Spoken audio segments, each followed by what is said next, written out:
Hello, folks. Welcome to Dangerous Ideas. I'm Lee Cam. Could we be seeing the end of the U.S. propaganda machine? Could some good come out of the horror show that we are seeing right now in Gaza? The massive crimes being perpetrated by Israel. Could this be a slight little positive note on this horror show?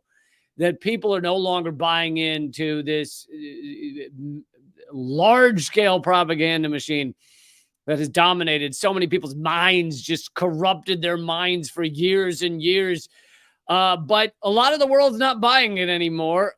Here are some photos of the massive protests that have taken place over the past few days. This first one is in Madrid. We're talking thousands and thousands of people supporting Palestine. This does not mean for me or for probably most of the people at these protests that they support every action of Hamas. You don't have to support every action of Hamas to be opposed to mass war crimes by one of the largest military that the world has ever seen.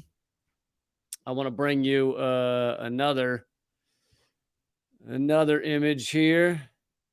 This one is, damn it. This one is Amsterdam. Amsterdam protest again. Thousands and thousands of people supporting Palestine. There were giant protests in Washington, D.C. and New York City and other cities within the United States as well. And most of these were not brought to you by your mainstream media, although it looks like this clip I'm about to show you is some mainstream media, but many of them were ignored, or the mainstream media like CNN does a brief 30-second thing on them because they're supporting Palestine, and that's not really what our mainstream media is in the business of doing.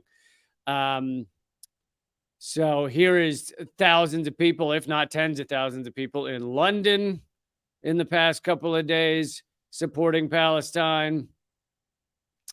Large protests really everywhere in so many large cities supporting Palestine, opposed to the war crimes being perpetrated by Israel, opposed to an open air prison in Gaza, opposed to 2.2 million people having their water and electricity and medicines and everything else shut off, food shut off into the area, which is also a war crime that is causing mass harm to civilians, which is not legal. I'll be getting into more of that, not legal under international law, but I'll be getting into more of that. I'll be getting into how Israel is reshaping international law as we speak, what they're attempting to do in many ways. And I will also get into debunking the human shields garbage. This is in France, in Paris, where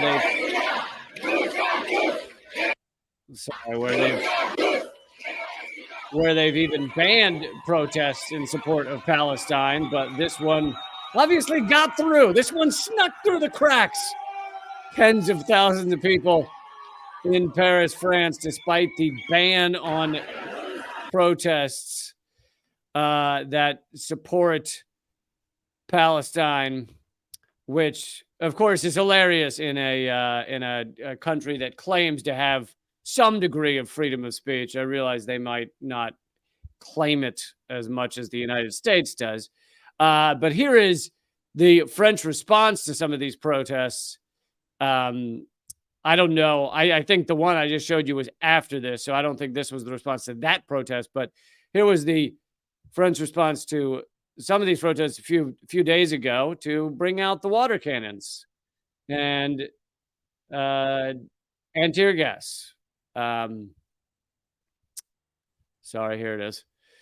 To bring out the water cannons and tear gas on protesters, peaceful protesters, unarmed peaceful protesters supporting Palestine, supporting the Palestinians that are under siege, supporting the standing up against war crimes, supporting international law. And for doing that, these people have been hit with water cannons and tear gas. Tear gas, of course, a chemical weapon, which is illegal under the Geneva Conventions unless you use it on your own people. As long as you're, which is, it's nice to see. I'm glad they made that exception. If you feel like using the chemical weapons on your own people, then go to town. Have some fun with that one, okay? But just don't use it on other countries.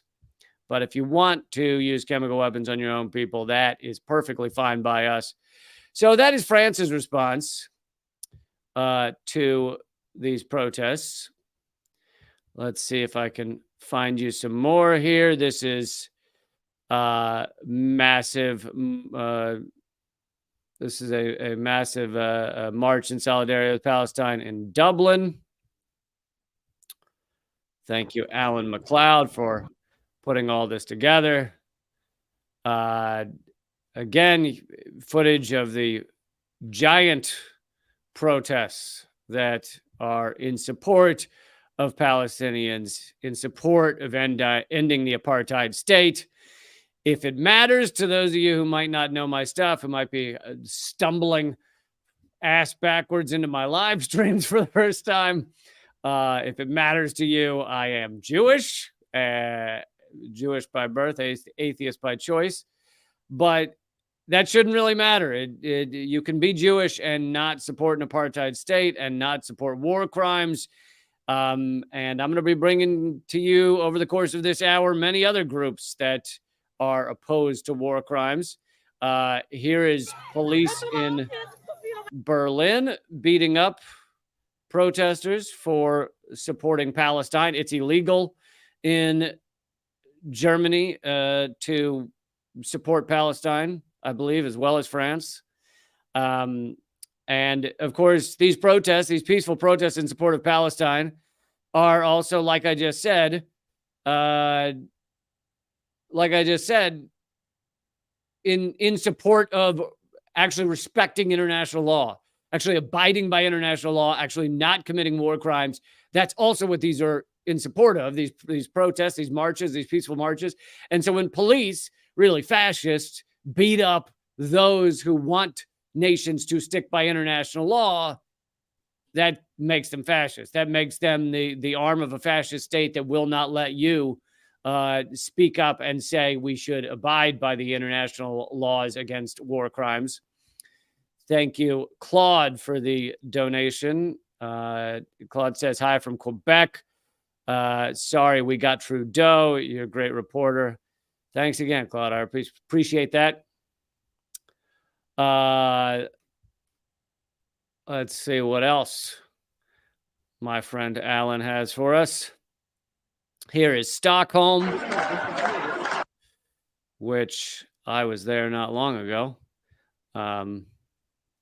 And I never saw a protest this large. I went to some Assange protests, free Assange protests that unfortunately were quite small there, but this obviously much larger in support of Palestine. That's good to see in Stockholm.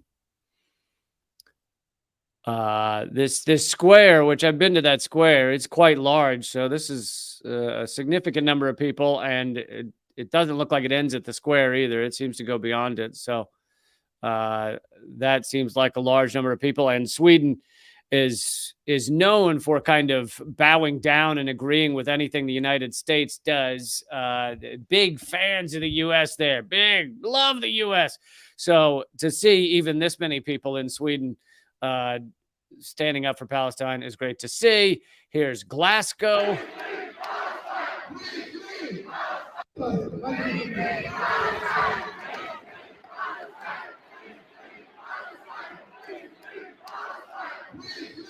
Massive numbers there as well in Glasgow, Scotland. And, for those of you listening to the podcast, this show is also a podcast for those of you who prefer that. It's called The Lee Camp Show on Spotify. It's called Moment of Clarity on other platforms.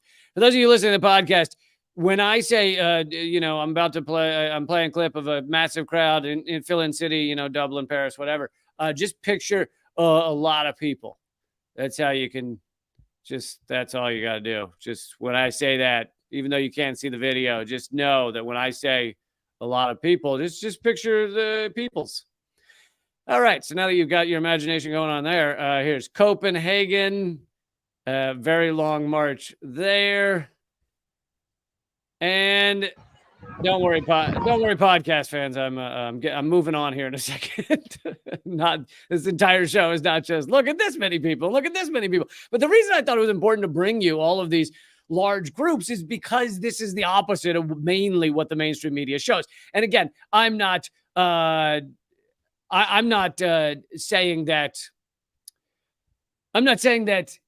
mainstream media did nothing on this. There may have been a little footage here or there, but they are heavily in favor of the U.S. Western propaganda that acts like, oh, Israel is just so they're the downtrodden, they're the beaten down, despite the fact that that Israel has had this apartheid state and this open air prison in Gaza and the imprisoned people in the West Bank and has had it going for a long time now, has had the persecution of Palestinians for decades.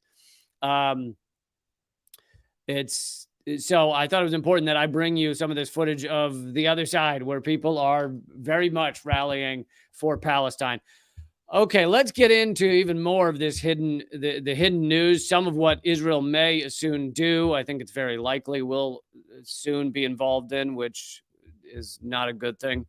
I'm going to get into that. Again, I'm going to debunk all this human shields garbage with the help of my friend Abby Martin. So click thumbs up, click like, click share, click follow. If you click follow or subscribe, click the bell icon next to it, and let's get to it. So here is coming from Seymour Hersh. Always doing great work, but he has been so banned and suppressed in the United States media, despite being one of the greatest reporters the U.S. has ever created, at least one of the greatest mainstream reporters. But now he is so suppressed and everything that he comes to you from Substack. But that's what happens. That's why I'm on Rumble, rumble.com/LeeCamp. You see how it works? If you report the truth, this is where you end up. Hopefully I'll mention more on that as well. But anyway, here is his article called The Plan to Wipe Out Hamas, but I really think it should have been titled The Plan to Create Genocide in Gaza. I call what I do advanced rhetoric. I'm a bit more of the advanced rhetoric. If you want to be one of these, really official reporters, then you go, oh, it's the plan to stop Hamas, but it's a plan to commit genocide across Gaza. And it's already begun. But here's some of the key points from Seymour Hersh's article. He talked to several Israeli and former Israeli officials that he's become close with who were willing to tell him the truth. He said, over the past week, Israeli jets have conducted around-the-clock bombing of non-military, key words there, non-military targets in Gaza City. Apartment buildings, hospitals, and mosques were torn apart with no prior warning and no effort to minimize civilian casualties. And of course, thousands of civilians have already been murdered in Palestine. Israel's obvious contempt for the well-being of the citizenry of Gaza amid the forced migration of more than 1 million starving human beings has captured the world's attention and led to increasing international condemnation. Here's what I've been told in my conversations in recent days with officials from Israel and elsewhere. One veteran of the IDF said the Israeli planners don't trust their infantry. This is interesting, although most of his article does not have to do with how strong the Israeli military is. There's at least one or two statements in here about how they don't actually want to have like a ground war. I mean, I don't know. It wouldn't be much of a war, I would think, because it's simply the overwhelming Israeli military power in terms of just obliterating everything. But anyway, this former IDF veteran is saying the Israeli planners don't trust their infantry. The insider said not their willingness to go to war, but what could be a disastrous lack of combat experience, meaning Israel would rather bomb the shit out of Gaza from the sky rather than get involved in anything on the ground. With the starved out civilian population forced to leave, the Israeli operational plan calls for, but of course they can't leave. So he mentions that he's not avoiding that, but they're told to leave and they can't leave. With the starved out civilian population forced to leave, the Israeli operational plan calls for the Air Force to destroy the remaining structures in Gaza City and elsewhere in the north. Gaza City will be no more. Israel will then begin dropping the American-made, keywords there. Good, thank goodness our lovely government is involved in this mass murder. The American-made 5,000-pound bombs known as bunker busters, or JDAMs, in the flattened area where Hamas fighters are known to live. And just let's pause there for a minute and say, whenever we see Hamas fighters, sometimes, yes, it is actual, veteran fighters, but often it's an 18-year-old with a gun. This is not, I mean, 50% of all Palestinians in Gaza are under 18. So it is children. It is anyone that is willing to take up a gun to defend Palestine. I'm not going to defend the actions of the Hamas attack. I'm opposed to killing civilians in all regard, but I'm bringing you the side of this that is completely covered up by your mainstream media, or largely covered up. So these bunker busters and improve. So, but here's something that horrified me. An improved version of the weapon, these bunker busters, known as GBU 43B, depicted by the media as the mother of all bombs. You might remember that phrase. Was dropped on a suspected ISIS command center in Afghanistan by the U.S. in April 2017. An early version of the weapon was sold to Israel in 2005. This thing is called the mother of all bombs because it is the largest non-nuclear bomb in existence. It can destroy all life and buildings for like a mile. For anyone anywhere nearby, it would seem like a nuclear bomb had gone off. And Trump, I often mention that Obama and Trump, both war criminals, as is Biden, and they drop thousands of bombs. Their Pentagon drops thousands of bombs a year. They don't give us the numbers anymore. Trump stopped the reporting, but the first year of Trump in office, 40,000 bombs were dropped by our Pentagon. In the final year of Obama in office, 26,000 bombs were dropped by our Pentagon. Both of those are massive war crimes, killing God knows how many civilians, and that's both Obama and Trump. So if you sit there and you're still under the naive impression that these two parties are different or somehow one's the good guys, you'll be wrong. Anyway, this massive, nearly nuclear bomb very well may soon be dropped on areas of Gaza. An early version of the weapon was sold to Israel in 2005 under Bush, I guess that is, but I imagine much of this, here he continues. The improved laser-guided version was authorized for sale to Israel by the Obama administration a decade ago. Israel bought 1,000 much smaller GPS-guided bunker busters in 2021. So what do you know? Under Trump, Obama, and Biden, and Bush, we were selling massive bombs to Israel because that's what we do. The current, actually, much of the time, it's probably giving them massive bombs because we give them billions in aid. Aid means free weaponry and other things, but the current Israeli war planners are convinced, the insider told me, that the upgraded version of JDAMs with larger warheads would penetrate deep enough underground before detonating, 30 to 50 meters, with the blast and resulting sound wave killing all within a 1/2 mile, killing every human in a 1/2 mile. In one of the most densely populated areas of the world where people are not allowed to leave. Does that sound like something you want to endorse? Does that sound like something you want to get behind? Does that sound like something you should be rallying for? It's fucking horrific.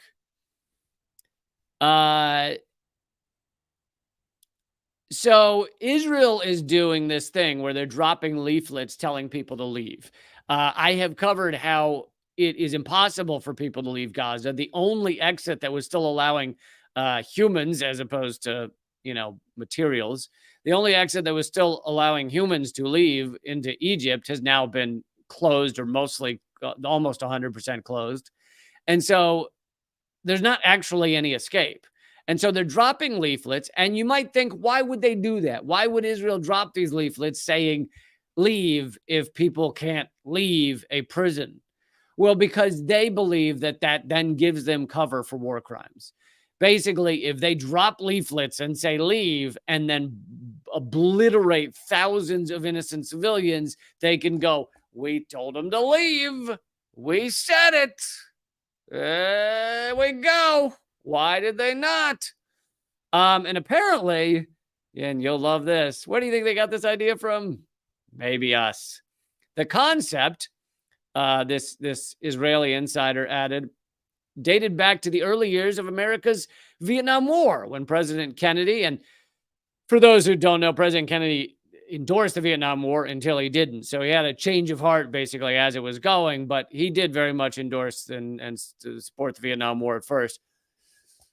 Dates back to the Vietnam War when President Kennedy's administration authorized the Strategic Hamlet Plan that called for the forced relocation of Vietnamese civilians in contested areas to hastily built housing in areas thought to be controlled by the South Vietnamese.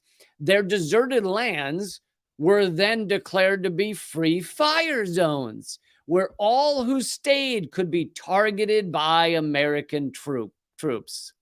So you see, this is a war crime technique of forcing or telling everyone to leave. And then that enables, at least they believe it enables them, to just openly bomb and destroy anything they want. Anything they want 24/7.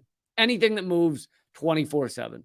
That's what they believe, which of course is not just immoral, but it's illegal in international law, illegal in the Geneva Conventions. It's fucking horrific. It means that you fucking have no soul, all of those things. But they believe it entitles them to just flatten entire areas of the world. The systematic destruction of the remaining buildings in Gaza City will start within days, the Israeli insider said. The bunker buster JDAMs could come next. Then, in the planner's scenario, I was told the Israeli infantry will be assigned to mop up operations, searching out and killing those Hamas fighters and workers who managed to survive the JDAM attacks. And I will, when I get to the part about debunking the human shields in a bit, I will also go over how many of the people that Israel is claiming are Hamas are either not really connected to Hamas, tangentially, someone married to Hamas or whatever, but also Hamas. Yes, there are Hamas fighters that went into Israel and killed people. There's also just Hamas as the government in Gaza. So there are many government officials, as with the United States. So picture the U.S. system, right? We have the U.S. government and we have our military. Now, imagine it was all just called, American or whatever. If it was all just called something as one entity, then that would mean that you could kill the military people, but you could also kill any politicians, anybody working for the government. You know who else works for the government? All those fucking bureaucrats. I mean, in the U.S., but also in Gaza, all those bureaucrats that do things like assign aid, or the IRS or the EPA. Those are all government officials. So Israel is acting like all of those people. And I get that it's far simpler, meaning not as many people in Gaza, but still, all of those people are considered Hamas because Hamas is the government. So basically, Israel is saying, yeah, we could kill. Let's pretend there was an EPA in Gaza. There's not, because they're not even given clean water by Israel to begin with. But let's pretend there was an EPA or an IRS or whatever in Gaza. Israel is saying, yeah, you can murder all of them because they're Hamas. They're just saying anyone connected to the government is Hamas. And because of all the propaganda, very successful propaganda done by the West, we all hear the word Hamas, and we just picture a guy, frothing at the mouth with a gun. But Hamas is the government. It's far greater than just the Hamas fighters. Anyway, thank you, Sherry, for the donation. Really appreciate it. So, and they got this idea of just killing anyone in the whole area after telling people to leave from the United States, the Kennedy administration. So thank you. I don't know that he came up with it. Could have been another dude. But thank you, Kennedy administration, for giving Israel the idea to commit these war crimes. Okay, moving on. I have so much more to bring you. So please hang in there. Please click like, click share, and leave a comment. That always helps things as well. Let's see. I'm going to get to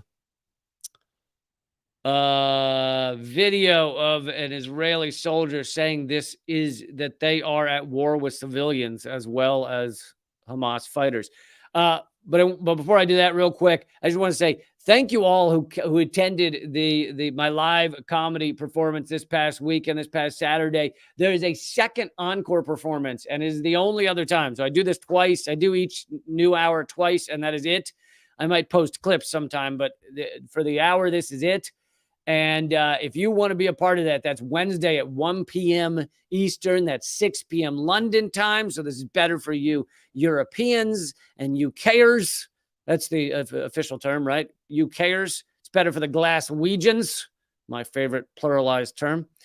And 10 a.m. Pacific if you're an early riser and you want to catch it. Anyway, that's the only other time I'll ever perform it. It's live via Zoom, so it is live. It's not a video. And you can get tickets at leecamp.simpletix.com. It's $5. leecamp.simpletix.com. And it was a great evening. This next one won't be evening, but it will also be great. No, it'll be a great time. And, unfortunately or fortunately, none of it has to do with Israel and Palestine. So if you need a break from Israel and Palestine, come to the comedy special. You can attend via Zoom, only $5. Come on, that's affordable. leecamp.simpletix.com. Okay. Oh, thank you again to Not Bloody Likely. You rock. Thank you guys for the super chat donations. This is pretty amazing that you're doing this. I also find it incredible that YouTube hasn't demonetized everything I do yet. But okay, so I mean, my main channel was banned around the world, so they did. But the new channel. Anyway, you get it. Okay, so let's see. Let me bring you. This is video. It's a very short video, but it's worth it. Of an IDF soldier telling, I believe it's CNN, that Israel is at war with civilians, which I feel like was he maybe went a little off script on this one. I feel like you're not supposed to admit that you're at war with civilians.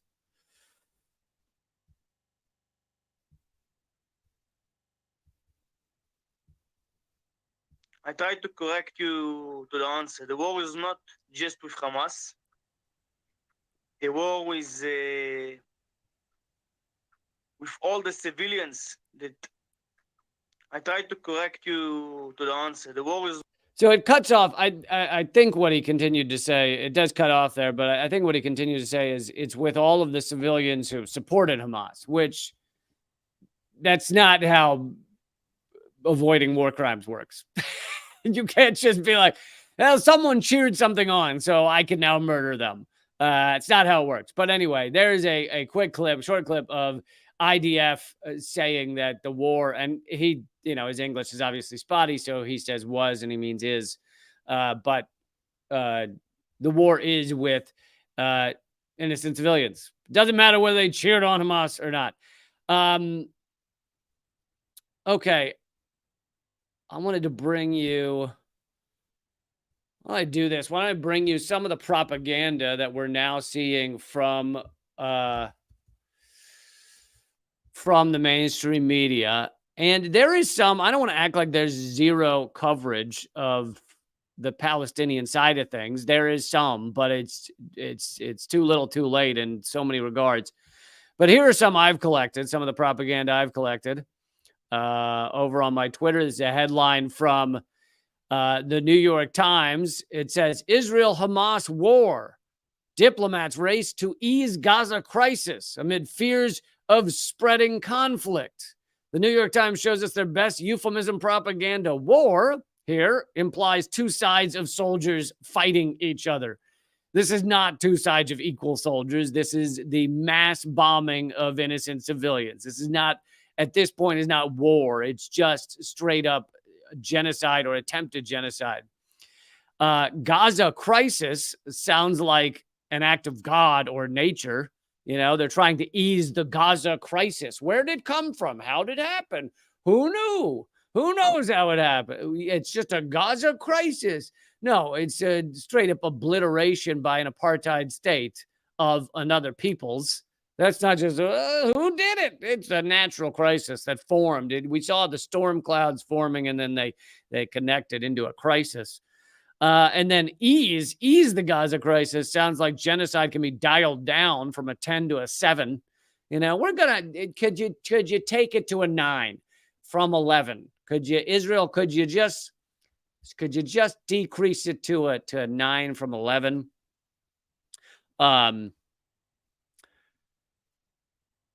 Here's another one, this is a CNN one saying the U.S. is mounting a frantic effort to head off a wider Middle East war, which is really what you want. You want one of the largest perpetrators of death and destruction around the world over the past 50 years to stop war. They're the ones you should call. You call Ghostbusters for ghosts.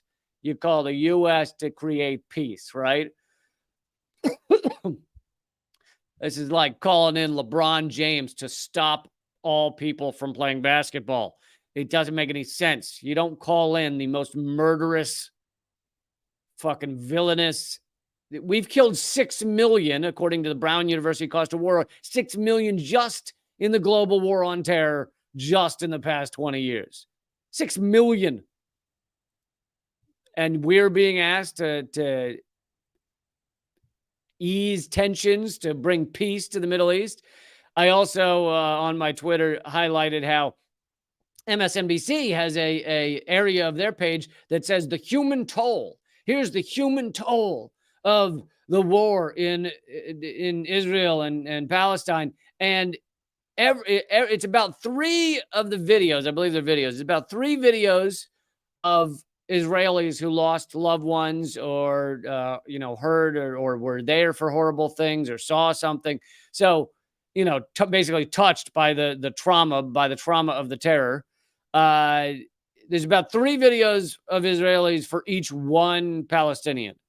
So they don't do 0 Palestinians, but they do about 3 to 1, which is just about the reverse of the actual death toll. If they're going by death toll, it should be the reverse. It should be 3 or 4 videos of Palestinians saying how horrible it is, how they've lost their son or daughter to fucking endless bombing and apartheid and oppression and abuse and siege, to every one Israeli who was harmed by this attack. That would be the rational and logical thing to do, but that's not how MSNBC works, right? They want you to believe that there are 3 Israelis harmed for every 1 Palestinian.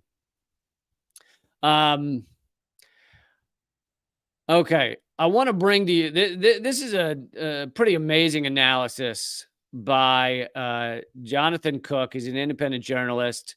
And, actually, I should mention this first. MSNBC, because since I was talking about how bad the media is, MSNBC pulled their 3 Muslim American hosts off the air.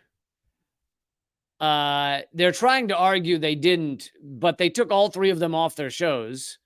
I know Mehdi Hassan was one, Ali Velshi was the other. Sorry, wait. Is it Mehdi Hassan? Yeah, Mehdi Hassan. And Ali Velshi is one of the others, and I can't remember the third. But here's Yahoo News coverage of it.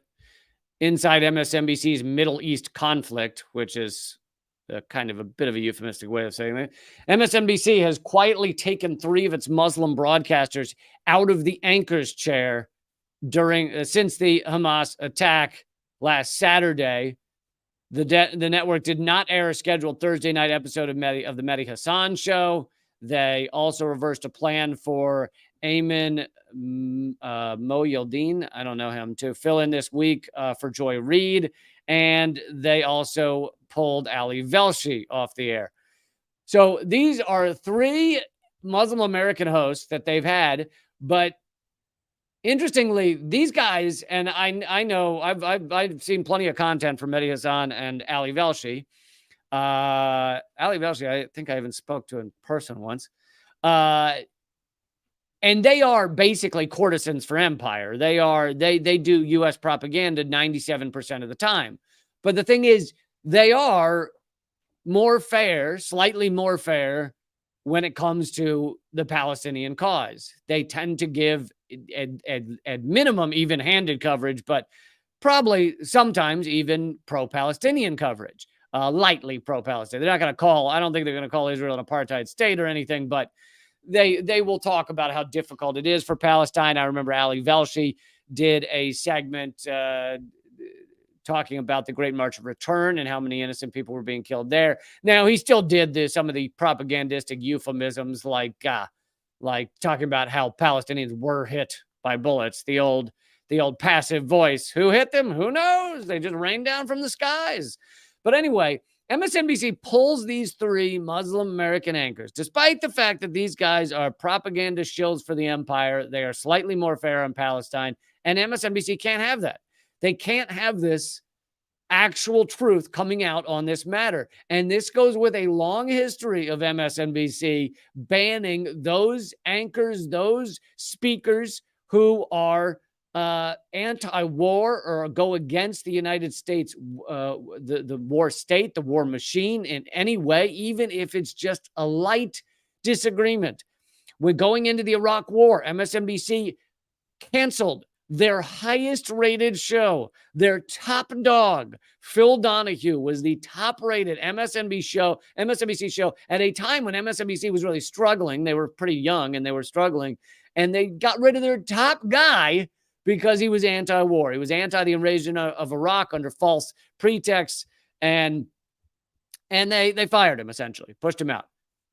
They also, and many people don't know this, they also got rid of Jesse Ventura. Jesse Ventura had signed a multi-million-dollar deal to be one of the tentpole shows for MSNBC.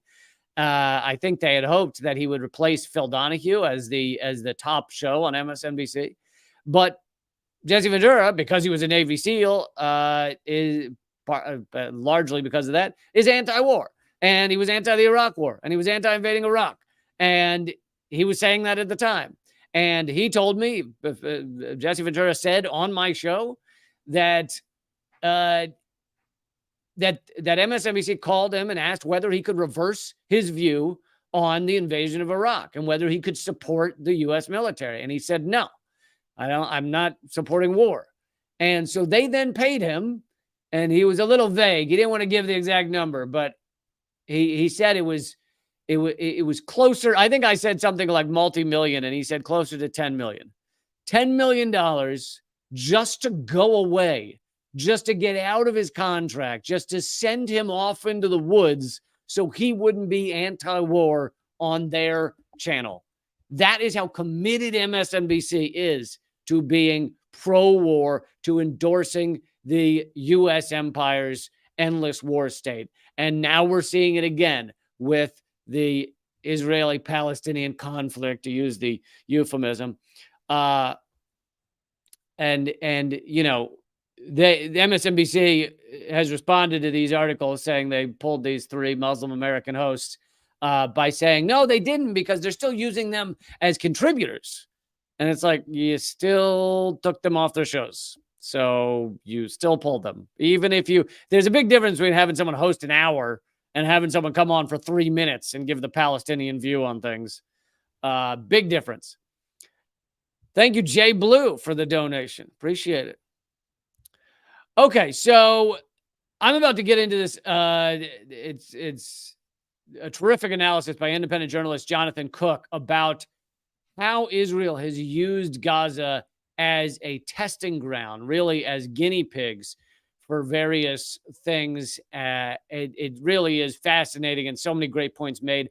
All the rest of this live stream. And then I'm going to bring you also my friend and yours, Abby Martin, clips from Abby Martin debunking this whole human shields thing. All of that is at rumble.com/Lee Camp, as well as my locals page, leecamp.net. Join me over there. It's free to watch at rumble.com/Lee Camp. That's rumble.com/Lee Camp. I'll put the link in the chat just to let you be lazy. Just this once. Hold on. Jesus. You people make me do all the work. Okay, so there's the link for Rumble. Join me over there. And the other thing is, if you want to support this show, then please become a member at leecamp.net. You get my new ebook, Dangerous Ideas, for free. If you become a member, you get plenty of exclusive content. And today you would get an exclusive segment. I'm going to do an extra segment for all of you at Locals. So everybody over there at Locals at leecamp.net, please hang out. Don't leave when this hour is up, because I have a special segment for you. All right. I will see everybody at Rumble. And if you're on Rumble right now, nothing changes. If you're on Locals, nothing changes. But just give me a second here while we remove the other detritus. I'm kidding. You guys are awesome. I love you. You're amazing. Let's get rid of the riffraff. No, I love you.